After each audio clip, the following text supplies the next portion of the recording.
Tom here, FlipAnything USA. So today I'm going to explain to you about home inspection reports. How they're utilized is sometimes what of a hit job, kind of like a hitman coming after your property, trying to take it out. They're a very useful tool as an investor. We use them to beat up the seller on their price, point out the imperfections and problems with the property. That way we're using somebody else to do it rather than you having to do it. You're having an outside third party beat up the property. It's a very useful way of knocking down the price. Depending on what side of it you're on, they can irritate you. I'm on the selling side of it now, but I have a fantastic example of a fraudulent claim of a problem that's not there, but also some credible ones. So this is going to be a really useful video. I think you'll learn a lot from it. Also, I'm going to explain to you what a real estate barbell is at the tail end of this. If you don't know what that is, hang out for that for sure too. I've been buying and selling real estate for 41 years, made tens of millions of dollars doing it.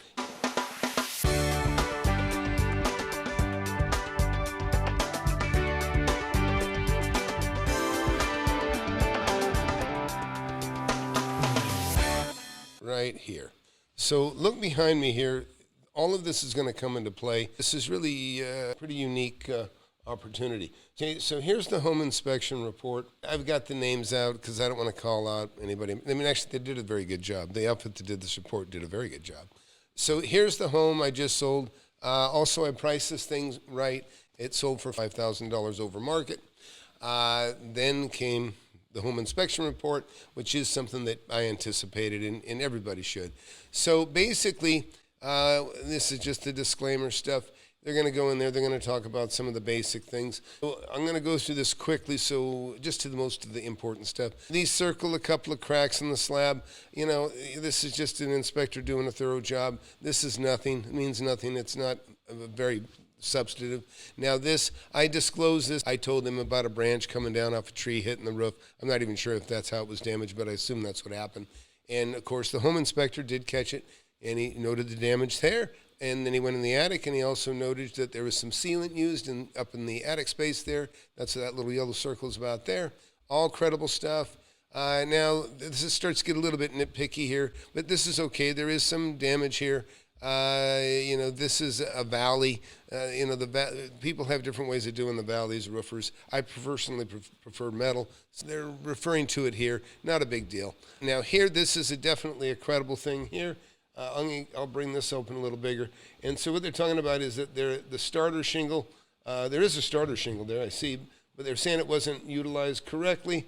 No drip edge flashing, which I agree, there should be drip edge flashing there. But see, this is something I understood. I knew when I did the roof, it was an old roof. I knew that I'd probably give them something on it if they asked for it. This is fair to poke out that there's a couple nails here on the metal, you know, but really not that significant, to be quite honest. Up here, there's an unused fireplace vent. I was well aware of that. I use it, I consider it just an attic vent, and it works fine for that. It's got a cage around it, no big deal there. But eventually you're going to see they're going to start to get the stuff in. And the purpose of this report is to show me things that I may not be aware of as a seller that they can utilize to take the property down. Now, again, there's always going to be a little bit of damage, a little bit of wood rot here. That's fair to point out. You see that? And, you know, that's common too. Now, this is really good. They pointed this out. This is because they really did a poor job roofing this house, to be quite honest. They should have used a metal flashing and also a little 1-inch border.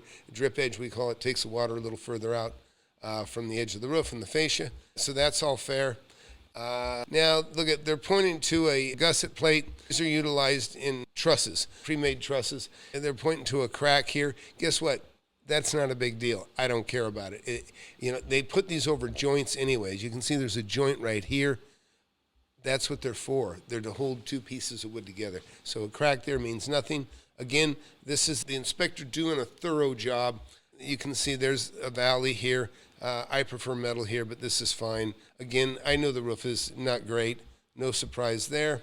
They point out some here. The gable vent screen is broken. That's not that big a deal to me. I don't think it's that big a deal. They're also showing here, not a vent here between 2x4s here running down from the top of the trusses. Again, not a big deal. You know, not even the code today isn't the same as it was 50 years ago when this house was built. They're pointing out that this has a ridge vent, which is actually a very good system on a roof. I recommend this. I put it on all my new roofs. Nothing burger, wires in the roof, nothing terrible here. Now they're pointing to an attic access that's in here. They're saying it's a little bit too small, but there's actually 2 in the house, so I don't care. And it seals nicely when that's put together. This is their way of showing that they're doing a good job. They're showing here that a piece of trim is missing on the back of a window on an exterior wall. Fair enough. I guess it is. I don't know how we missed that, but it is. Down here, they're pointing out a little bit of damage, water damage at the bottom of the jambs. That's not uncommon. I'm not going to do anything. It's a house 50 years old. It's not brand new. They can fix that with a little bit of paint and caulk if they want to. It's actually better to sometimes have these just a little bit off the ground so that they don't absorb water. Some people take them up off the ground, not into the doorway, but in some areas just to keep the water out. Anyways, no big deal. Caulk it. It's fine. Nothing big, no big deal. Cracks, big deal. Now this is going to come back, and we'll talk about this again, and this is going to be significant in a minute. I'm going to explain to you why. There was some drywall broken behind the water heater. Did notice that, actually. Some of this is fair stuff. They checked the moisture meter, and they found a little bit of water in this spot, and it might have been where there was a patch in the roof at one time, or the place had just been painted too, so I don't know. I sold this property as is. This doesn't concern me. I'm not going to take any money off for that. This is no surprise. It's an older home. Little, water damage, a little crack at the threshold. That is also not a surprise. Let's see. They might have pointed out a couple of screws missing or something. I don't know. I don't know for sure, and I don't care. It's not a big deal there. This isn't a new house. This is not exactly parallel, that it's not a perfect fit. Again, it's an older house. I'm not worried about it. I'm not even sure what this is. Oh, look at hinge pin missing. Now, that probably happened when the painters painted it. They didn't add a hinge pin. No big deal. I would take care of that. Actually, it looks like that's on a bifold door. That can happen when painters come in. Sometimes they take the doors off and they miss a pin. Fair enough so far. Everything they pointed out is true. It's real. It's there. That's fine. In fact, overall, this inspection report is actually quite good. There's a metal awning on the back. No surprise, there's dirt sitting in it. Fence is old. That's what this is. They're showing an old fence. Again, no big deal. But now this gets to be a little bit nitpicky. Here's a little nitpicky. This is inside the electrical box where the aluminum terminates. The feed wires, even if the house is all copper, the feed wires are usually aluminum coming from the pole that's feeding this thing. So they noted that there's aluminum wires and that they're not seeing any of the oxidized gel. Well, the oxidized gel probably dried out 30 years ago when this first thing was put together and hooked up. It's not a big deal. So really the only credible thing on this report is the water damage on the fascia and the fact that the roof is very old. They pointed out a grounding rod here too. That's fair enough. In here, a little gap there. That is nothing unusual. They point out that every house doesn't have a GFI everywhere. Guess what? It wasn't required, but this house does have GFIs near all the sinks and things, and that's where it is most critical, being anywhere near water. I have GFIs in my houses. They noted a screw missing here. This is fair. Now, see, look, they noted this was terminated in the attic. I agreed this should be an electrical box. I will allow some money for that. I'll have my electrician take care of it. A box cover, didn't get a plate cover put over it here. That should have happened for sure. Again, this is a credible, good report. A little bit of nitpicky stuff, but again, that's what their job is, to find every little flaw they can so that the buyer can beat up on the seller and get a better deal. So all this is fine. A lot of this stuff is not unusual to find. Look, I'm not selling a brand new home. I'm selling a used home. They made a notation here about the water pan. It looks like safety pan drain gasket is installed on the wrong side of the pan. No, I think I'm going to disagree with them on that. I would want the rubber gasket on the inside there. It's what's sealing the water, keeping the water from coming out. Anyways, probably should be on both sides, actually. Again, this is not a bad report. Now, let me tell you the part of this stuff that kind of stinks. So you remember, let's go back to that electrical box. This here is an electrical box. I'll make it big again. This is a GE electric panel, okay? General Electric panel. Perfectly fine panel. This is where this report begins to smell.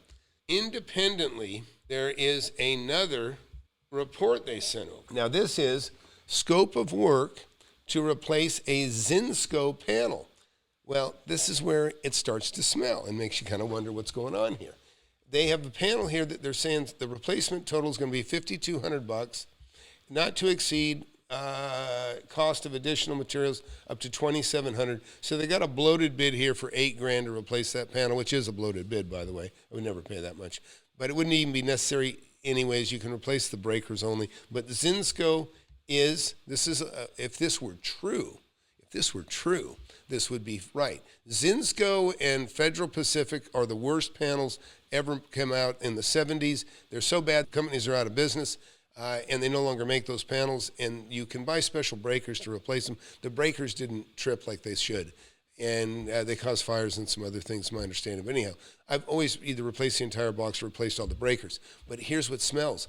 They're saying that this is the panel, that this is the box that is at this address. The bottom line is it didn't exist. Like I told you, there it is. It's a GE panel. It's not a Zinsco. So they're trying to get $8,000 off the price based on something that is not there, that does not need to be done. Some people would not even realize that. So let's go back over here to, they got a roof bid, which is fair enough to do.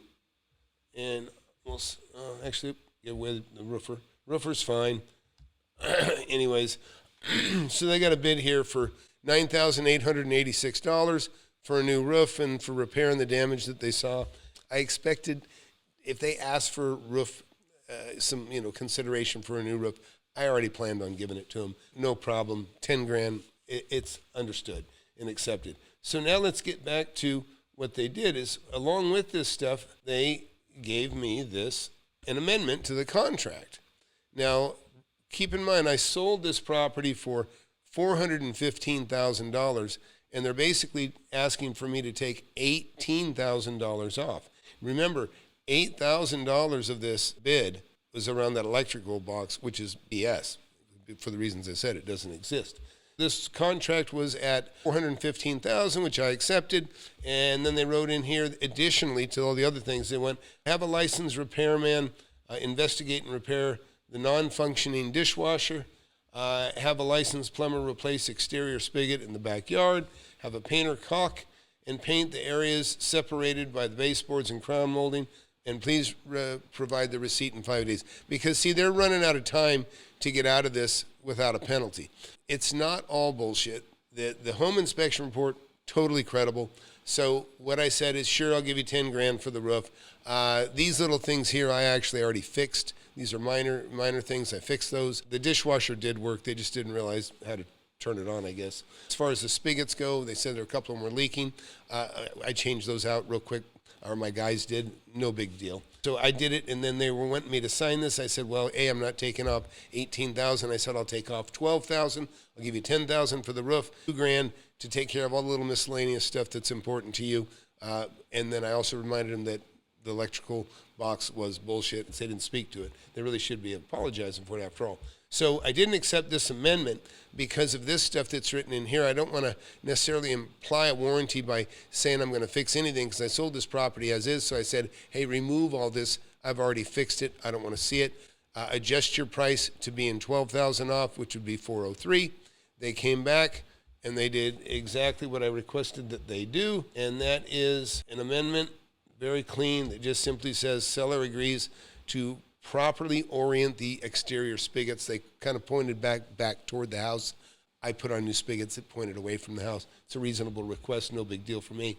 So I did that, and now you can see in the end I sold this property for $403,000. Keep in mind I paid $297,000 for this property about 1 year ago. So there's $100 grand here less some of the improvements I did. I'm going to make a nice profit on this. This is the stuff that you got to be aware of. When you get a home inspection, understand that they're there to nitpick the shit out of it and to get you to take your price down. And or when you go to buy a property, you want to hire one of these guys and have them pick out everything. Sometimes I find like I showed you, there was a couple of terminations and wires that should have been enclosed in a box. There was a cover that should have been on that should have been there. They pointed out the roof problem, which was nice.